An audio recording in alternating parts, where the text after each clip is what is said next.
So again, as you can see the title, it's not very hot out here. As I looked out the window this morning and saw the snow, I wanted to head back to Ottawa right away. But anyways, let's talk a bit about the heat. And as you see, it says here, if you can't stand the heat, get out of the kitchen. Well, we're going to take a look at just how important it is to understand how hot it is in the kitchen. So one of the, just recently there was a letter published in Nature Climate Change titled Global Risk of Deadly Heat. And I think one of the most important messages that came out of this letter was the fact that countries like Canada, which have temperate climates, are going to be at risk of seeing some of the highest heat-related fatalities. And as you can see from the figure over here, it's not just temperature, but it's also high humidity that can cause or increase the risk of heat-related mortalities. I hear a lot about the fact that people think that Canadians are not immune to the effects of extreme heat. But essentially, if you recall, in 2003, just under 70,000 people died between June and September of 2003. And these were individuals in temperate climates like the United Kingdom, the Netherlands, Luxembourg, Brussels, Northern Germany, and France. And if we take a look at some of these temperatures, they were similar to some of the temperatures that we actually saw in Canada, and specifically in Ontario and Quebec in 2010, where temperatures exceeded 30 degrees Celsius. The only difference was that the temperatures that we experienced only lasted a few days, so the effects weren't that great, albeit when we take a look at the influence, it resulted in a 33% increase in excess mortality with a 4% increase in emergency department admissions. So the impacts are quite high. And in a report commissioned by the Quebec government, it was found that essentially the cost of extreme heat events would be in excess of $30 billion over the next 50 years. So the impact on the healthcare system in Canada will be extreme.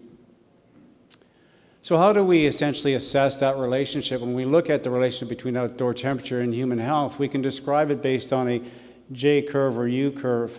And essentially, that curve is used to essentially, that temperature threshold, which you see defined by the arrows, is used to implement protective measures. And some of these protective measures we've seen this summer in Manitoba, I heard a little about it, that again, they have a fairly well-developed heat alert system here. It wasn't put into effect quite frequently because we had a relatively moderate summer this year in Canada. But we do know that that's an important thing to understand. What is that temperature threshold that's going to affect human health? But there are a number of factors that can affect that. There are extrinsic factors and there are intrinsic factors. The extrinsic, as you know, if you take a look at this figure over here, you see from the red arrow that essentially people living in southern climates, let's just say Texas and California, as you probably heard, is just a little over 100 degrees Fahrenheit in southern California. That temperature threshold is going to be a little bit higher because obvious adaptations associated with where they are living. But as well, we do know that people living in northern climates, let's say Ottawa, Toronto, Winnipeg, that threshold is going to be slightly lower. So essentially, heat-related mortality will increase at a lower temperature. But there are these intrinsic factors that we know very little about, relatively speaking, and those are factors related to gender, age, state of health, fitness, and other factors like behavioral responses. And so we're going to take a look at some of these later on in the presentation. One of the key problems that we're facing today, and it may seem as a simple problem for us, but it's really understanding what is the best variable to measure. If we're going to describe or define what is the risk to human health when they're exposed to heat, how are we going to quantify that? And how are we going to determine what is that variable that's needed? There are simple methods that we can use, maximum minimum temperatures. You probably heard of the humidex, of course, and there are very well-developed complex methods, but these, again, have some inherent problems with them. And we know that currently there's really no consensus on what measure of temperature is the best predictor of mortality. And there's simply a lot of variation between the different measures, and we know that becomes a problem when we're trying to essentially define the relative risk associated with being exposed to excessive heat. Now, the other big problem that we're faced with is really understanding what is the best temperature to measure. And typically when we look at heat alerts, We use what might be a single temperature that would be airport-based, for example. So maybe if we're in Winnipeg, it would be based on the airport temperature in Winnipeg. But we use that to define risk across all regions. Is that adequate? And are we really essentially looking and perhaps using the appropriate estimate to protect all vulnerable people? Because remember, if you underestimate that risk, it could have catastrophic effects on those most vulnerable individuals. So I guess the real challenge is understanding what the quantification of the heat exposure levels of different individuals. We still really don't know if we use a single temperature or a temperature defined by the airport, if that's going to adequately define the level of heat exposure an individual face. What you're looking at is a slide. It's an image, satellite image. It's a thermal scan from a satellite on the right here in Philadelphia. This study was published in 2012, and what it shows you by the stars, the darker stars represent the more high-risk areas that you see in Philadelphia, and on the left you see these zones of different neighborhoods, not based on socioeconomic status, but what you see is the high-risk zones. And if you take a look, you're going from, sorry about that, we'll go back here, but if you take a look, what you're seeing is the mortality rate is much reduced in these white areas here, white zones here, whereas we get into the darker zone, the hotter zones, we see that risk is increased by up to 35%. There's almost a 50% difference in the risk based on where you live. So if you live in cities like Toronto, New York, you know because of the urban heat island effect that temperatures are going to be anywhere from 3 to 6 degrees higher than the outskirts of that city. And so that poses a problem. Yes, of course, but even within the city, there's huge variations on the level of heat stress that individuals will face in extreme heat events. So that's something we have to consider, because a single temperature won't define that person's level of thermal stress, all individuals' level of thermal stress equally. The other thing that we have to consider, again, when we define exposure levels, heat exposure levels, are we getting it right when we actually use an outdoor temperature measurement? Think about it. On average, an individual spends about 80% of their time indoors. The elderly will spend up to 90%, if not more, of their time indoors. So how does it make sense that we'd actually use an outdoor temperature to predict vulnerability during an extreme heat event? If you take a look at this study that was published by Van Leeuwen in 2012, they looked at indoor versus outdoor temperatures in the elderly. And they monitored indoor and outdoor temperatures between the month of May and all the way up to August. And you can see here you have on the far left the outdoor temperature, giving you the mean temperature, and then you have in the middle living room, and then you have bedroom temperature. This can become an important point later on.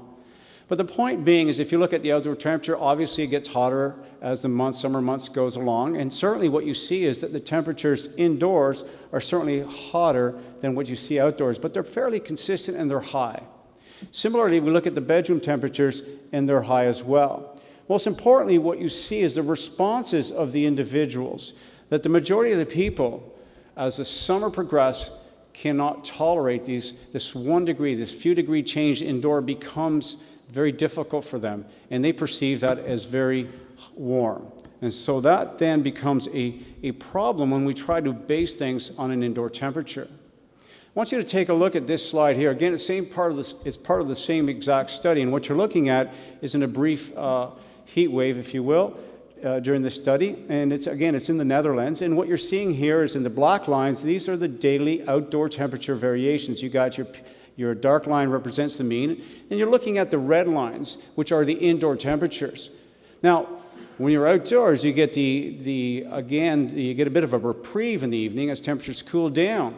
But indoors, what are you seeing is there's a constant increase in that temperature over time, and you can see there's a progressive increase. So there's no reprieve for the individual, especially if they're naturally ventilated homes where there's no air conditioning.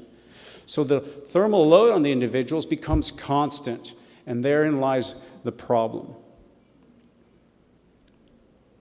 So in this study as well, what they showed that essentially as you increase indoor temperature, you're seeing an increase in a number of heat-related symptoms. And you're seeing, for example, increase in sleep disturbance, concentration problems, fatigue, headaches, thirst, excessive sweating. All these, as you can see here, increase from May all the way down to the end of August, just for that 1.5 degree increase. And as they saw that essentially the symptoms are exacerbated with each a degree Celsius increase in indoor temperature. Ultimately, one of the things we really need to know is how hot does it get inside these homes? Interestingly, there's not been too many studies in Canada that have actually done this assessment. Mavrogianni in 2017, they did a study in which they measured indoor temperatures across a number of different homes, styles, from flats to apartment buildings. And what you see here, and you're looking at the top part, what you're looking at is the daytime temperatures on the top over here. So the darker bars represent the maximum. And on the bottom, you have your nighttime temperatures. But again, what's important here, as you see in some of these homes, and again, put into context, this is London, England, and on average, their temperature in the summer is between 19 and 20 degrees Celsius, which is very comparable to what we'll see in the Ottawa region as well.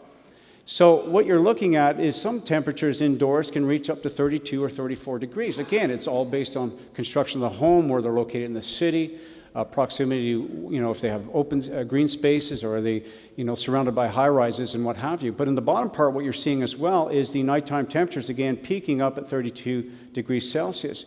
And for 33% of those homes, average temperature at night was above 26 degrees Celsius. So that's fairly difficult. Imagine where if you were living, if in the summertime when it's hot and humid, what it feels like, and you're trying to sleep, how that can affect your sleep quality, and we'll be touching on that in a few minutes. Of the very few studies that actually looked at indoor temperatures in the elderly, this study by White Newsom examined indoor temperatures in the homes of elderly individuals in Detroit, Michigan. And what they saw is that some of the temperatures maxed out at 35 degrees Celsius, and this was a relatively moderately temperate summer, so there was no heat waves. And what they did see, again, there's a fairly wide range, and again, 16.7 to 34.8, with the average temperatures at the Detroit Metropolitan Airport, 7.2 to 34.3. But what's most important is that they saw it varied based on housing. So if vinyl-clad housing were more susceptible, whereas as brick homes were more protected, more heat resilient.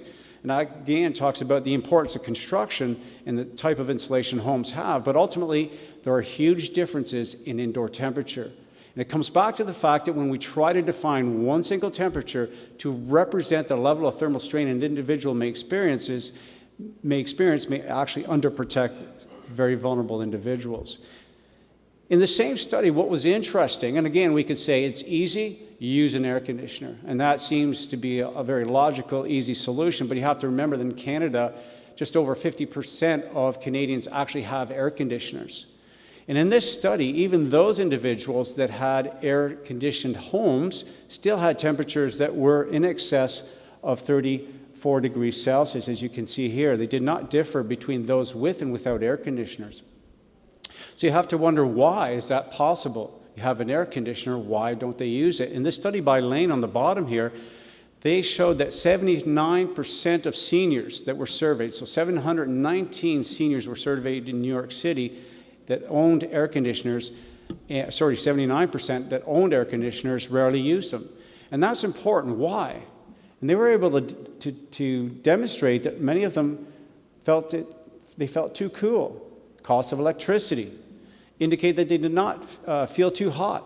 And that's something we see in our own research, that elderly people tend to have a reduced thermal sensation.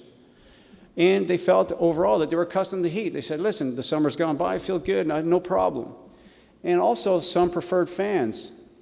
Now, some of you may have seen some of the studies that have come out, more recently published in Medicine, Science, Sports, and Exercise, and the other journal, Temperature and Wine and JAMA, talking about the use of fans. It's commonly recommended, certainly by the Government of Canada. Health Canada recommends the use of fans. But in the elderly, that may pose a problem. And as this study by Dan Gagnon and Craig Crandall showed, that in fact, when you use fans at a critical temperature around 42 degrees Celsius, you see that it increases the cardiovascular and the thermal strain on the older adults. So it may not necessarily be a very effective protective measure at reducing the level of thermal strain of these individuals. So caution has to be used under these conditions. It's not the easy solution. So I want to come back to what we talked about. How hot is it indoors? And again, looking back at what we're saying in terms of sleep, and I said, remember that. because we were looking at indoor temperatures, and especially in the bedrooms, and how hot can it get in there? And you see, if you remember from this, from the study by Van Leeuwen, I showed you that essentially there was an increase in symptoms, heat-related symptoms, and one of these was sleep disturbances. So we saw a 24% increase in sleep disturbances at the end of this summer period. Now, poor sleep is very important because essentially that can affect an individual's overall health, and sleep quality is extremely important. So those people, the older adults, especially with health conditions like diabetes or chronic health conditions like cardiovascular disease, may be affected by extreme heat because of poor sleep quality. And if you think about it, during a heat wave, it's not just a single day, it's successive days of exposure that ultimately will affect sleep quality and may exacerbate underlying chronic health conditions. So how are we in my laboratory going? What are we doing in our laboratory to address some of these important issues on how best to protect heat-vulnerable individuals? Well, our first step is trying to understand the physiology of the heat response of these individuals. And I have the benefit of having one of the very only, I guess the only calorimeter, the Snell whole body air calorimeter. And this calorimeter, if you can imagine, is a cylinder that closes up, and it can measure the activity of the 3 to 4 million sweat glands. Imagine as your sweat gland produces sweat, we can measure how much sweat is being produced. And in addition, we can also measure the effects of the increase in skin perfusion. So that heat that's being transferred to that skin surface, we can measure the heat emitted by that body. So we use that to our advantage to be able to study what happens when we expose elderly people to extreme heat. And that's exactly what we did just a few years ago. In this study, we exposed young, older adults with type 2 diabetes to extreme heat at 44 degrees Celsius for 3 hours. We looked at the thermal and cardiovascular response, and I'm going to focus on the thermal. So what you're looking on the left over here, you'll see the blue dots. What are the blue dots? That's the rate of heat gain. On the bottom, you see the open dots, and that's the rate of evaporative heat loss. What you see in the young on the left is that, in fact, as they get into the room, they're beginning to store heat. Obviously, the amount of heat is represented by the area in red. So as time goes by, the young adults achieve heat balance by the fact that the blue dots override with the white dots. So at that stage, what you see is they're in heat balance, so core temperature doesn't go up. Now let's shift over to the right and take a look at the older adults, and what do we see? In the older adults, you essentially see, again, they're storing heat, and the body compensates by increasing evaporative heat loss. But one of the unique things, and this is consistent observation that we see even at lower temperatures, is that they don't achieve heat balance. Yet we certainly know that they have the capacity to increase evaporative heat loss to higher levels, as we see in exercise, but they don't achieve heat balance. And if you think about that, it's not a significant difference. It's only 10 to 15 watts. But if you extend that over a prolonged period of time, like a day-long exposure, 8 hours, that difference over 8 hours equals a theoretical increase of 2.5 degrees Celsius in terms of mean body temperature. Shift over to the right, and you're looking at the responses in an older adult, matched in terms of age with its healthy counterpart here. And these are individuals with well-controlled type 2 diabetes. And what you see is, again, they're storing heat initially. But what's interesting is the level of heat storage, or the rate of heat gain, is higher than their healthy older counterparts. Why is that? Because they have reduced skin blood flow, so the air to skin temperature gradient is higher. As a result, they're gaining more heat. But they're able to compensate by increasing the rate of evaporative heat loss to a higher level. But again, they cannot achieve heat balance. And that's, again, an important observation, placing them at risk of a heat-related injury. So they have this deficit. Now let's go back, and remember at the very start I said to you that it's not all about temperature. Humidity can play an important role as well, and you see this in this diagram here. At the lower temperature, you can still have a risk of a heat-related fatality if humidity is high. And this is a study that we conducted with Health Canada, where we exposed elderly people in what would be very hot conditions in Canada, and that's 36.5. And what you're looking at is the dry conditions and the humid conditions over here. So when we have a high humid condition, and first of all, as the bars increase, you're storing more heat. So on the left, when you see under the hot dry, the open bar versus the black bar, the older have reduced capacity to dissipate heat, hence they store more heat. shift to the right. You see in the hot, humid conditions that the older are storing way more heat, and essentially both the young and old store more heat, but the old still have that impaired ability to dissipate heat. But again, look at how much more heat is stored. This is the same amount of heat that would be stored at 44 degrees. If we go back to the previous slide, it's the same amount of heat that they stored after 3 hours at extreme heat of 44 degrees Celsius. So high humidity condition plays an important role. But can we adapt? And that's a question we just finished, and as far I tried to address as a study that we just recently finished. And what you see over here is essentially an exposure, and I know that Ollie J and his lab did some similar work with young adults and looking at a summertime exposure. In this case here, we purposely restricted our participants to those that had no air conditioners at home. So essentially what you're looking at, we're only going to focus for the moment just on the older adults. So we measured them in the calorimeter. We exposed them to 3 hours of extreme heat pre-summer. We monitored them over the summer period, measured what they were doing, and then we observed them post-summertime, and we saw a decrease, 43% reduction in the amount of heat that they stored after the summer period. That is excellent. A very important difference, because essentially that can have a huge impact on their ability to dissipate heat. Now, one of the things that we want to be able to understand later on is what happens if we expose them to that air conditioner. Are they going to lose that protective ability? That's something we need to look at. So going back to this challenge in terms of quantifying heat exposure levels. So again, remember, we're trying to understand who's at risk, but one of the things we have to understand as well is that individuals can store heat by just doing physical activity. So elderly people have to move around. They have to do chores. They have to do work around the house. So they will store a certain amount of heat. What happens during exercise? Well, here you have intermittent exercise. You can see the 4 exercise rest recovery cycles we have here. And you can see this is our young adults. We have the dry and the humid condition, dry, humid condition for the older. And what you see clearly, just going from left to right, you see that the older store way more heat, significantly more heat. They have a reduced ability to dissipate heat during exercise, as they saw it during a passive heat exposure. So right off the bat, we see in the humid conditions, both the young and old, again, store way more heat. But the point being is, depending on their levels of physical activity prior to going inside or during a heat wave, that can affect their overall health, something that we need to consider as well. What about individuals with diabetes? So here's a study that on the left that you're looking at, older adults with and without diabetes. Those healthy are the white bars, those with type 2 diabetes. These are individuals with well-controlled type 2 diabetes. What you're looking at is they're doing very light exercise. And what you see is they store way more heat during exercise. In recovery, they lose less heat. As a result, they have a greater residual heat storage after that exercise. So again, if they're doing any kind of physical activity, they're already going to be heat stressed. They're going to store a lot of heat. And if you superimpose a long time exposure at high temperatures as part of a passive exposure, they're going to be at risk. And in a study that we just recently completed on the right over here, is we assessed the responses in individuals with chronic hypertension. And you see essentially here that as well, they stored way more heat. So can we adapt that? Certainly.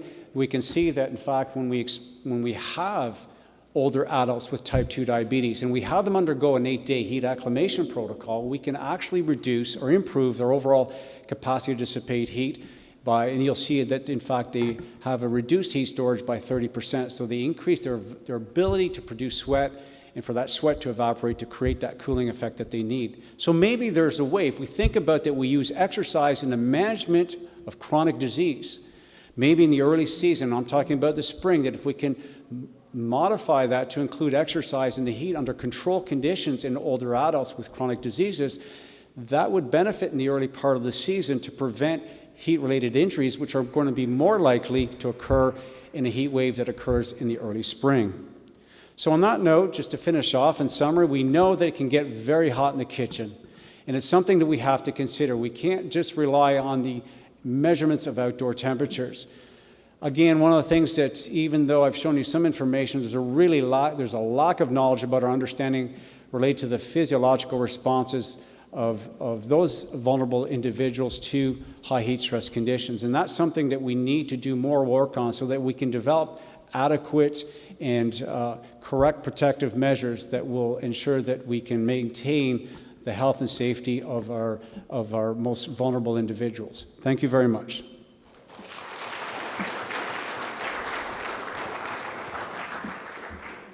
Well, thanks very much. That was a great talk, and we have a few minutes for some questions. Any questions? Yep. When you were comparing the older and the younger adults for heat dissipation, were they matched for body composition, or were the older adults heavier and had a greater amount of fat mass? For the passive, no, they weren't, obviously, because we took fairly elderly individuals, and it's hard enough if you're taking sedentary older adults to match them with young, habitually or just regular young adults that are habitually active. So no, but in the exercise studies that we did, they were actually matched. So they were matched in terms of body characteristics, so body composition, and as well, in another study, we also matched them for fitness, which was a tough thing to do. But that's an excellent question, yes. Other questions? We have time for a couple. While somebody's thinking of the next one, I always say graduate students, if there's graduate students, some graduate student has to have a question here, as we do in thesis things. But I have a question. You talked about the study where they showed that the problem with fans for older people when the temperature was 42. Yeah. That's really hot. Why did you do that study, or no? That was why did they choose 42 and not something more realistic like 35? Yeah, in terms of why they chose 42, they essentially looked at the temperature to humidity relationships, but for this one condition, they essentially just chose this temperature. It is representative of some of the peak temperatures that you see in some extreme heat events, but definitely if you were to go down to lower temperatures, I think if we think about it, that fan use wouldn't be so much of a problem, but they showed it as a threshold at which you began to see some increases in physiological strain. Yeah. All right. I'm interested in the heat dissipation over the summer in Ottawa for obvious reasons. If you go back, I think the young individuals, they didn't change. They didn't show any differences. There's no differences, no. But there was in the older individuals. Yeah, it was. Yeah. So could you comment on why that might be? Yeah, because if you think about the fact that young individuals are just generally more active. So we took elderly people that are sedentary by design. So these individuals are not going to be physically active. The young are going to be physically active, so they're going to get some level of acclimation just by doing any kind of physical activity. So that explains in large part why you're not going to see a huge improvement. They already have a fairly enhanced capacity to dissipate heat.